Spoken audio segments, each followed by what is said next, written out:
Are you good? I hope you are, because you look fucking amazing. This is gonna be a rough video for me. Yeah, it's currently raining outside, so it matches my mood today. But a quick update for me. I'm no longer homeless. I now have an apartment, a very dirty apartment right now, and a car. So these are some things that, I thought you would like to know. I apologize for not uploading for several weeks. I've just had a lot of shit going on. So yeah.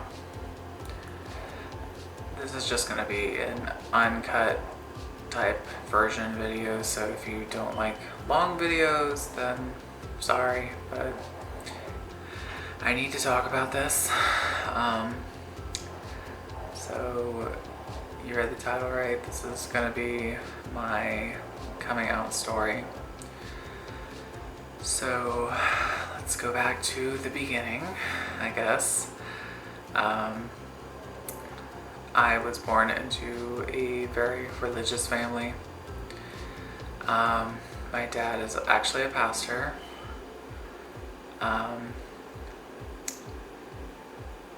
So growing up, we always went to church, and we always, it was just like a normal thing that we did. And we were always taught that being gay was a sin. It was wrong, you didn't do it. The denomination that my parents are in is a very strict denomination. Like, the girls aren't allowed to cut their hair, they're not allowed to wear pants or wear jewelry. The guys aren't allowed to wear like shirts like this, or shorts, or like me wearing a choker would be like, back away, demon, like I'd be going to hell because I'm wearing a choker.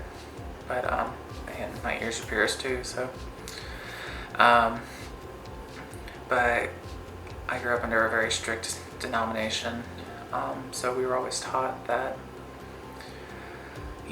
being gay was a sin. And I think I always knew that I was gay, but I never wanted to come to terms with it, because for me, I would always, look at a girl and I'd be like, oh yeah, she's really pretty, but that's it, basically. But I would look at a guy and be like, he's really cute, but I would never say anything. I actually had a crush on our pastor's son for a very long time. I actually still do. I think he's actually getting married. I don't know, but whatever. So growing up, I always was taught, that being gay was a sin. And so that's kind of the backstory behind everything, So growing up and everything, we always went to church, we always did stuff, and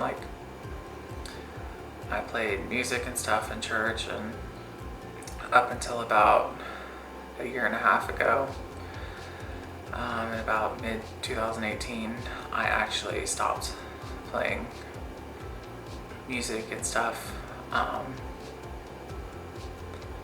because I had started experimenting and doing stuff and meeting people and stuff like that, and I didn't feel I'm not really doing what they want me to do, so I don't really need to be up here and telling other people what to do. So I stopped, and I'd always sat on the back pew anyway. So I don't know, I think people kind of knew that I was getting ready to go, because I really up until about a year and a half ago, I really I just did not want to be at church because it was heartbreaking for me because people would get on rants about, because my, the denomination my parents are in, they're like super strict anti-LGBT, like everything. And so people would get on rants and they would start talking down about LGBT people, and like even my dad was like, my family won't ever be like this, or my sons will never be like that. And it was heartbreaking for me because I'm like, your son is, I'm sitting right here. And I would get up and I would go into the bathroom and I would just cry for like 30, 45 minutes because it was heartbreaking for me. And I never, like, I think I always knew I was gay. I just never wanted to come to terms with it because I knew if I did, I would lose everything. And I was scared.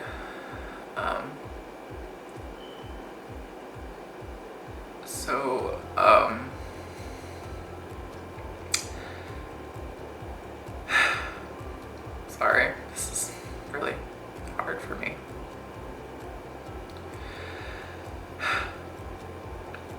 But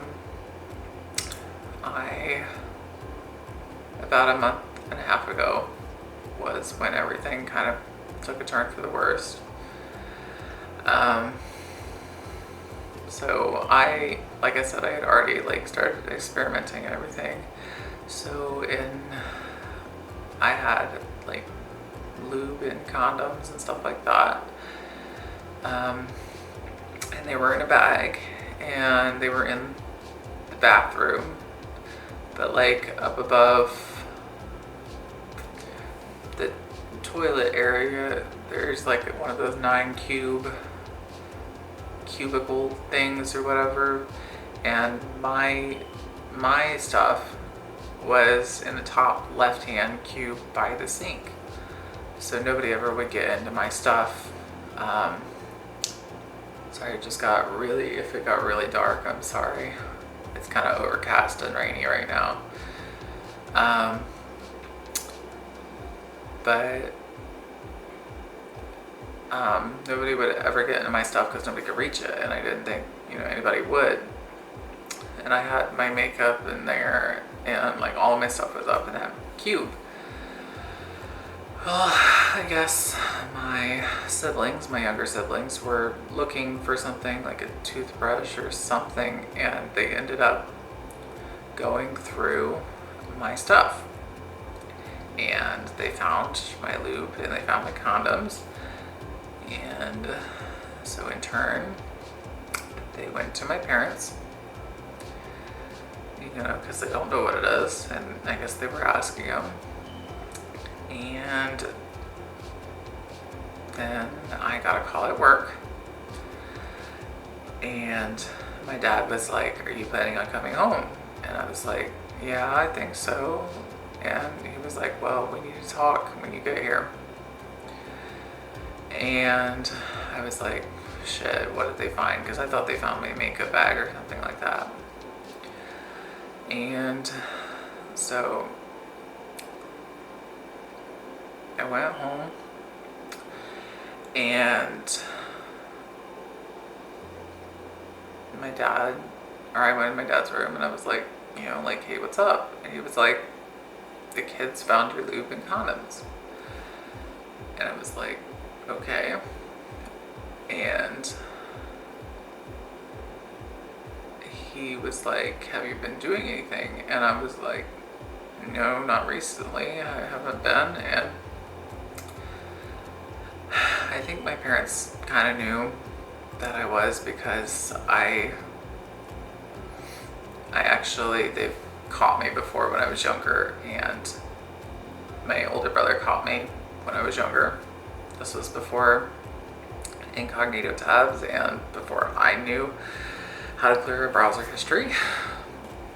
And I don't condone this if if your kid or whatever. But I was looking at porn on the internet, and I think my brother, he might have seen the suggested things or whatever in the thing, and he knew I was the one on there before, and he came to me and he was like, you know, like, were you looking at gay porn? And I was like, because me being young, and I'm like, no, that's crazy. And he was like, look, I know it was you because you were the only one on there. And he ended up getting it out of me. So I think my oldest brother knew. And my parents have caught me before looking at porn. And I don't condone this. I don't, like, they have age restrictions on things for a reason, but that just happened to be how I was. So I think my parents knew that I was.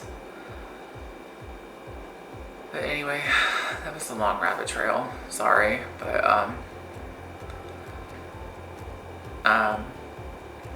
so my dad was like, "Have you been doing anything?" And I was like, "No, not recently." And he was like, "Have you been doing it with a guy or a girl?" And I was like, "You know the answer to that." But my dad started crying, and I started crying, and told him, I was like, "I'm sorry that you had to end up being the pastor with the gay son, but I'm like, this is who I am. And I can't change myself. I'm tired of living a lie. I'm tired of living two lives, telling people that I'm one thing and pretending that, and doing another, and I'm tired of hiding myself." And I kind of knew how my parents would react before they even reacted, because they're my parents and I know them. I've been living with them all my life. And they acted just how I knew they would. I knew my dad wouldn't accept it, but he would probably be a lot more supportive. And my dad was like, I can't accept this. I'm a pastor. I can't accept this. But I'm so proud of you for the person that you are. And you're one of the nicest people that I know. And one of the most hardworking people that I know. And he's like, "You're my son and I love you." And my dad wasn't the one that I was worried about. My mom was the one that I was worried about. Because I had a very close relationship with my mom all of my life. We always joked that I was her favorite, which is true. At least I was her favorite. I don't know if I still am or not, but my mom's a very black and white type of person. It's either right or it's wrong. So after I got done talking to my dad, he was like, "You gotta tell your mom." And I was like, "I know." And I didn't want to tell my mom. I was scared. But anyway, he went and got her. And she came in the room and she didn't even say anything. She just started crying, and I started crying, and she acted just how I knew she would act. She's like, "This isn't you. You're my son. I know my son, and this isn't you." And I'm like, "Yes, it is, Mom." I said, "I've been this way my entire life." But I didn't say anything. And because I was scared. And she was like, "Well, why were you scared?" I'm like, "I don't know, because I thought you would put me in conversion therapy, or I don't know, like kick me out." And she was like, "Do you really think we're that heartless?" And I was like, "I don't know, because I was scared."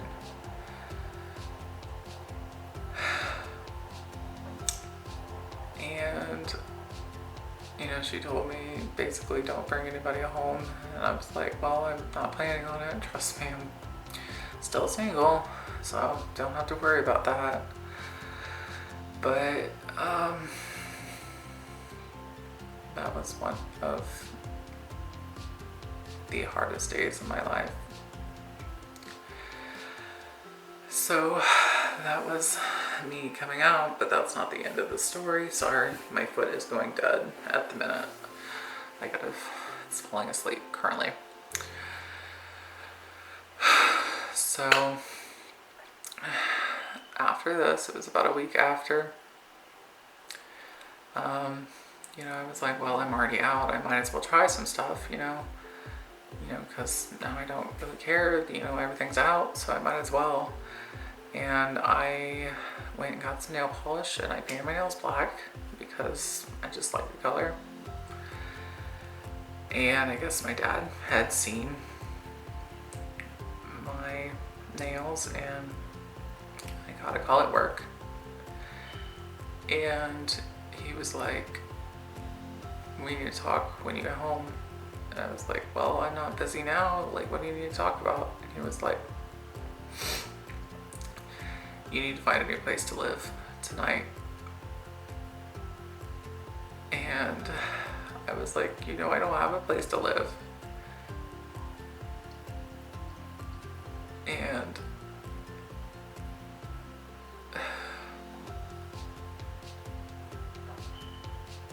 it was hard. I didn't argue because it's their house. And, they have rules and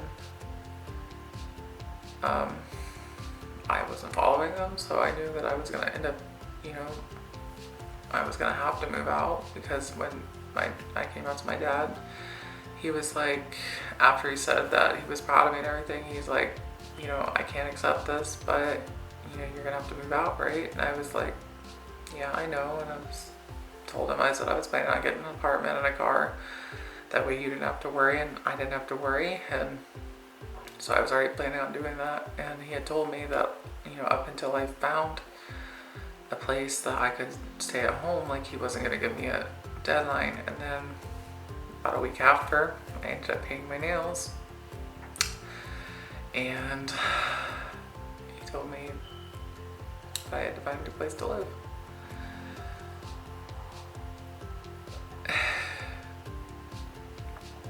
And it was hard.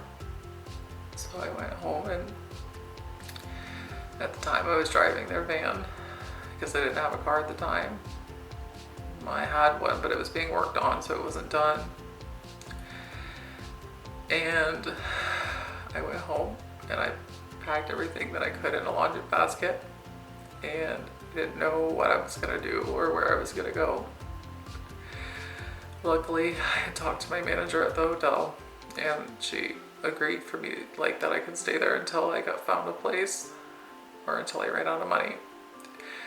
And my dad basically dropped me off at the hotel. And he was crying and he was like, "You're my son, I love you." And I didn't say anything because I was still in shock, and I was just like, "Bye, Dad." And I closed the door. I didn't give him a hug or anything.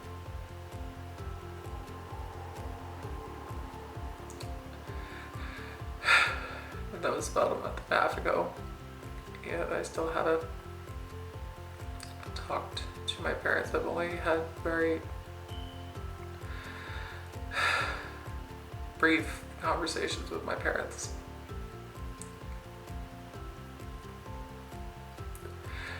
And so I stayed at the hotel until I ran out of money, and I didn't know what I was gonna do. And one of my friends actually let me stay with him for about a week. And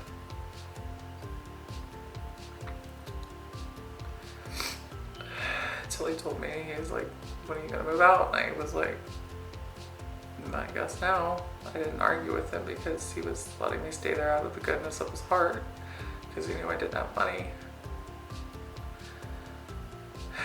And then I went to work that night and I slept in my car the next day. And one of my friends was like, did you try this place? Like, it was more of a halfway house type thing where they would take people in until they could get up on their feet again. I was like, no, I didn't think about doing that.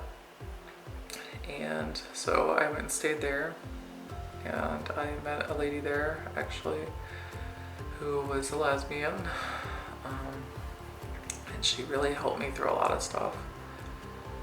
And I basically cried on her shoulder basically, and I was like, it sucks. She's like, I know. I was like, the people,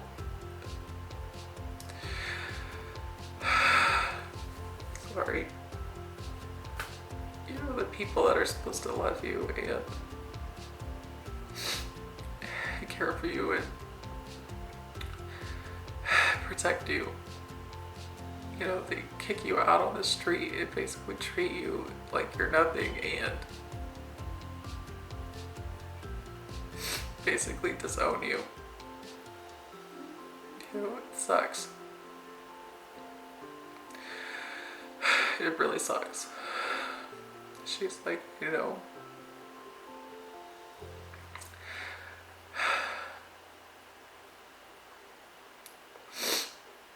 I don't want to cry.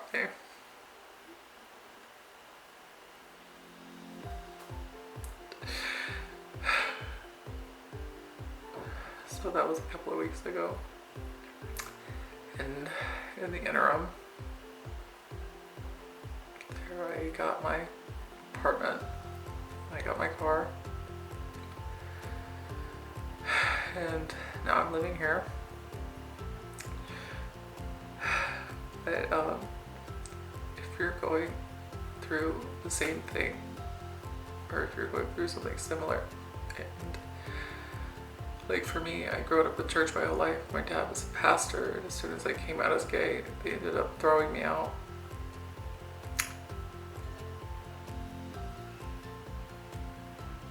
It sucks.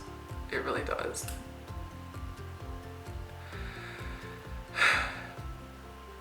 But I want you to know it does get better. Like for me, I'm happy now.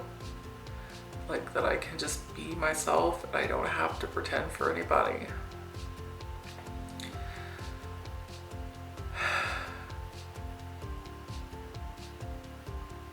It is, you know, it's very freeing.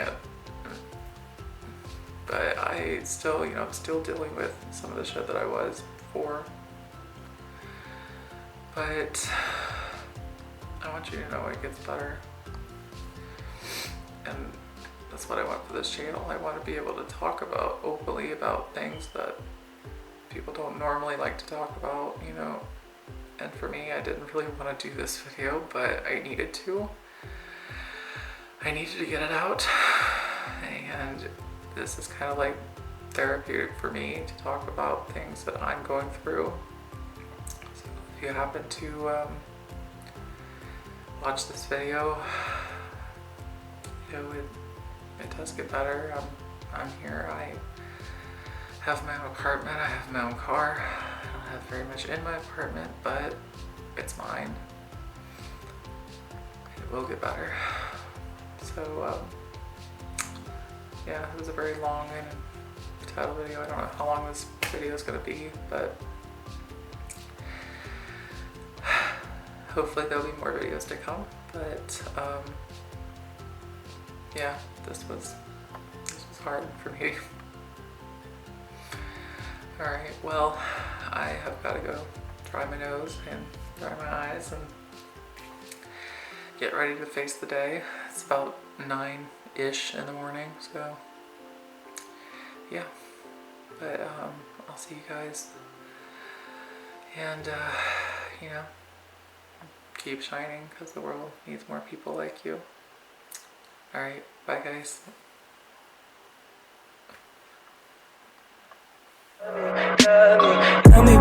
eyes, look me in the face, tell me that you love me, even if it's fake.